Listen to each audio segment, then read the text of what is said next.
COVID-19 не сбавляет натиска. Статистика снова идет по нарастающей. 5635 новых случаев выявлено в стране за сутки. Всего по официальным данным коронавирусом в России на сегодняшний день болеют 818 120 человек. Выздоровели более 603 тысяч. В списке жертв порядка 13 360 человек. В том числе и 73 жителя Ингушетии. В регионе за сутки, по данным Оперштаба, выявлено 27 заболевших. В общем списке теперь 3605 человек. Выздоровели 2817. Третий этап выхода из режима самоизоляции в регионе переносят на 14 дней. Таково время инкубационного периода инфекционного процесса.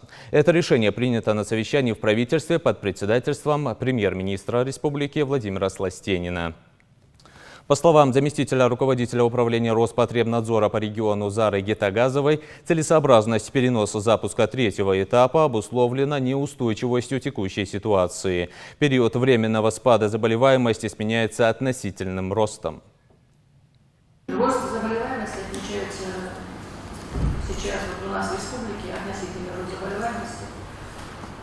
Какое-то время у нас были такие спокойные недели, когда выявляемость дошла до 8, 8, 10, то есть мы надеялись, что уже процесс пошел на спад.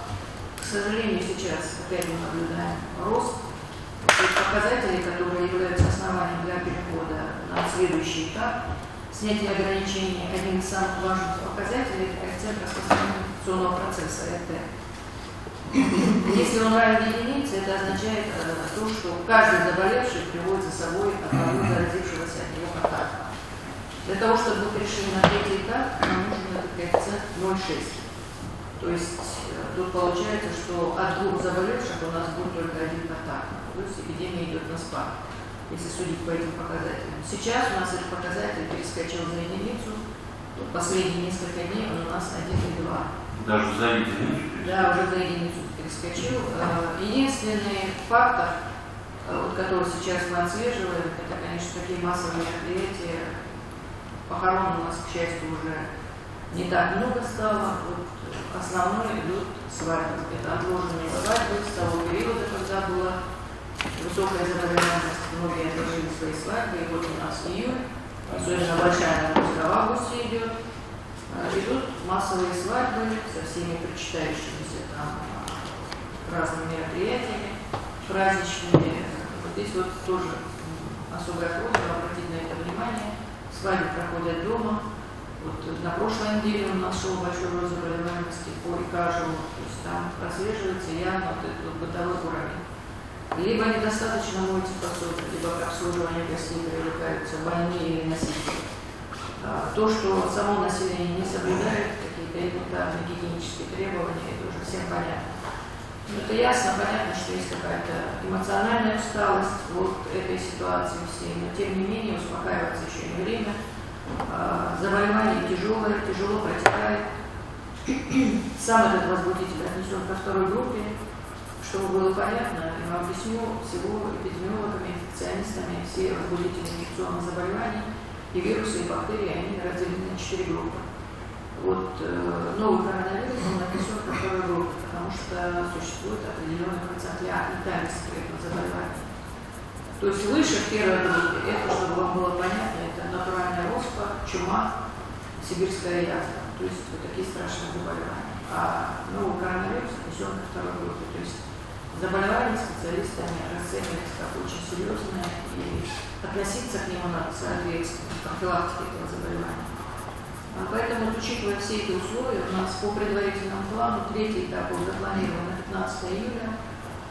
Мы один раз уже обратились в правительство с тем, чтобы отложили на период инкубации на 14 дней. И правительством было принято такое решение. Сейчас тоже мы считаем, что переход преждевременный. В любом случае, сейчас у нас конец месяца июля. Считаем необходимо выждать еще один инкубационный период. Там дальше уже будем смотреть, если у нас показатели будут складываться таким образом вся эпидемическая ситуация, что переход на третий этап возможен, то мы в краткие сроки подготовим эти предложения и направим и федеральную службу, и правительство республики. Пока такой ситуации не видно. По мнению всех присутствовавших, складывающаяся обстановка является результатом несоблюдения противоэпидемических мер. В Минздраве Ингушетии также подтверждают, эпидситуация в республике остается напряженной. По словам министра здравоохранения, несмотря на отмечающуюся положительную динамику по снижению количества госпитализированных пациентов и необходимого коечного фонда после временного спада, в последнее время зафиксировано увеличение госпитализированных. Хотелось бы особо отметить, что тенденция такая: поступают ковидные беременные женщины. У нас две молодые первородящие женщины лежат в Сунжерской больнице. Обе 30 недель и 34 недели. Я, извините за подробности, но это важно, потому что первородящие женщины, которые из-за того, что у них поражение ковидом легких более 80%, по жизненным показаниям мы делаем преждевременное родоразрешение. Да, детишки сохранные, но маловесные, килограмм 200 еще. Это очень долгое выхаживание, это очень много проблем у ребенка. Дальше мама, одна вот сейчас снята с аппарата искусственной вентиляции, другая находится, очень серьезная. Но, конечно же, это телеконсультации с Москвой, конечно же, это очень мощная такая поддержка врачебная. Но мы не боги, понимаете, страшно, 80% поражения ткани легкого, это страшно звучит. Болезнь высоко контагиозна.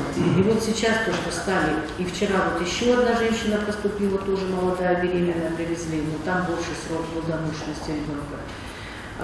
Дети, 13 детей в больнице, из них 2 на аппарате искусственной вентиляции легких, вот одного мы сегодня постараемся снять, уже он показывает такие положительные показатели, но это очень плохо. И в стационар поступают люди уже более молодого возраста.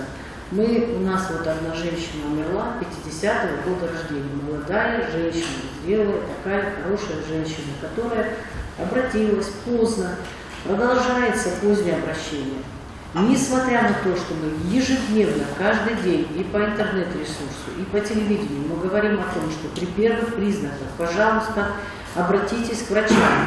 Врачи знают, как лечить, что-то подскажут, что-то сделают. Необоснованно назначают себе самолечение, антибиотики, противовирусные препараты, загоняют болезнь куда-то глубоко. И уже в тяжелом состоянии, когда немедленная нужна кислородная поддержка или, не дай бог, уже искусственная вентиляция, они поступают в стационар. Очень жаль, цифра и летальности растет, хотя не так стремительно, как было во время вспышки подъема, но тем не менее это очень тревожные тенденции. И я, честно говоря, мы вот и центры профилактики, и центры здоровья, мы прямо выпустим их всех опять с листовками, с баннерами, будем призывать их очень активно, потому что мы немножко расслабились, там у нас было 145 человек, а сегодня 185, вот сравните. И в принципе, пока я ничего хорошего сказать не могу, кроме того, что мы опять снова во всеоружии и снова вступаем вот в такую фазу борьбы активной с ковидом.